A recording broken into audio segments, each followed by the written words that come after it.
until company executives all rose the moment they greeted the president. The woman then shockingly discovered her 2,500 hired quick marriage husband was actually the CEO worth hundreds of billions, and the two had already registered their marriage. But what came next? What the president said completely stunned everyone. It turned out just a few days ago, the woman was forced by her family to a cafe for a blind date because she sat in the wrong seat. She mistakenly believed the CEO who came for business was her blind date. Oh, hi.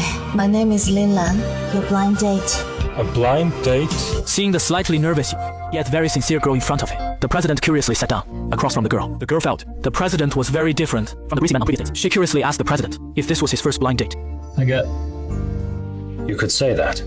The girl, however, confessed this was already her 6th time being sent on a blind date by her family. But an older single woman like her, no matter how successful her career, would always be labeled as worldly and materialistic. The president was curious. Why then was she still on a blind date? The girl replied, her mother's health hadn't been good for years, so she always hoped she could marry soon. Only then could her mother rest easy. As a daughter, she couldn't let down her mother's good intentions. The woman's honest and filial remarks were heard. This way made the president her peer empathize. So while having dinner together, to avoid embarrassing the woman, the president didn't reveal his identity. Then, as they left, they exchanged contact information. I wish I paid you for dinner.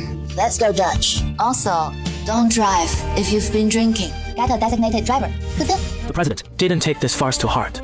The woman also thought this was just her 6th blind date that had failed. Who knew? One day, she unexpectedly received news of her mother's serious illness. Without a word, the woman rushed to the hospital. Unexpectedly, in the corridor, she bumped into the president again. Oh, sorry. Are you okay? I'm fine. I have to go. I'll be leaving now.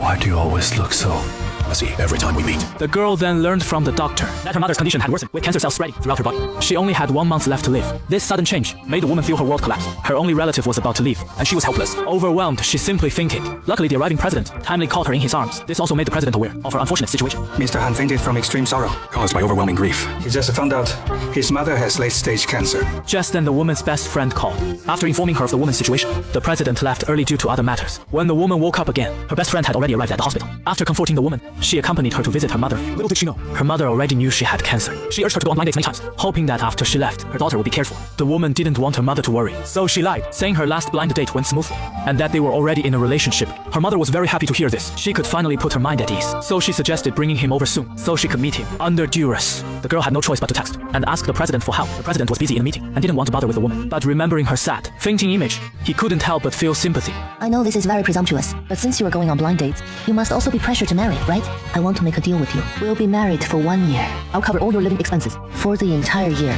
The president found it amusing. She actually planned to support him, but her tone between the lines was very sincere. She also said he could ask for anything he wanted, making the president curiously ask why. My mom is sick. Cancer. Her biggest regret is not seeing me married. This is currently the only thing I can do for her. The president was moved by the girl's sincerity, so when the woman suggested meeting to discuss it further, he finally agreed. The next day, the two met again. The girl directly proposed the idea of a contractual marriage. Her only condition was to marry before her mother passed, to truly put her mother's mind at ease. To make the president agree, she, without hesitation, took out the apartment key and handed it to him. Miss Lin, Are you planning to support me? Mr. Chin, I didn't mean it that way. I just wanted to offer the best terms I could to my utmost ability. The president then readily agreed. The woman finally breathed a sigh of relief. Immediately after, she made another request, hoping he could visit her mother right away, so her mom could rest easy. However, when the president arrived at the hospital with her, unexpectedly, the president and the woman's mother got along very well at the hospital. Seeing her mother's joyful face, the woman was also deeply moved. She hadn't seen her mother so happy in a long time. So when they left the hospital, the woman sincerely thanked the president. However, the president then reminded her, if she signed the agreement and got the marriage certificate, then in 1 year, she'd be a woman divorced once. Did she still want to sign this agreement? It doesn't matter to me. Sign it. Who knew the next second, the assistant handed over the marriage agreement. It turned out that before agreeing to the woman, the president had already investigated. Even the marriage agreement was ready. Seeing this action aroused the woman's suspicion, so he deliberately provoked her, asking if she regretted it. Hearing this, the woman immediately said she didn't regret it, and signed the agreement directly. But the woman stated she hadn't brought her household register today. The marriage certificate might have to wait for another day, but the assistant said he had arranged everything. She just needed to mail him her household register. The woman instantly felt like a lamb entering a tiger's den, but since things had come to this, she could only brace herself and see it through. Come closer. You two, a little closer. Smile. 3, 2, 1. She thought they were just in a contractual marriage, but unexpectedly, the president directly took the woman to his home. The woman was instantly captivated by the unique decor inside the room. The president explained these were all designed by him personally. Smart furniture. You designed all these? oh, right. There are 2 other bedrooms over there. You can pick one yourself.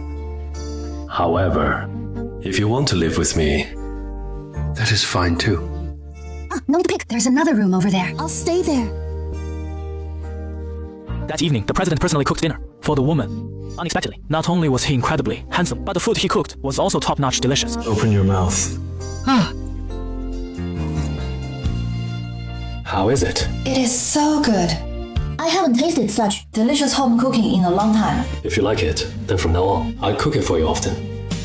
Afterward, the president said he'd be on a business trip in a few days and reminded the woman to treat this place as her own home. Don't feel constrained at all. However, it was this seemingly simple sentence that deeply touched the woman's heart because being single for so long, she hadn't felt this sense of home in a very long time. A week passed in a flash. That day, the woman received a task from her company. She and her colleague were sent to cooperate with the president's company because the president's company had an important meeting today. The woman, who was fluent in French, needed to help translate. The chairman will also attend this morning. You need to understand in advance His work style. So, any other questions? No, we're good. Then come with me.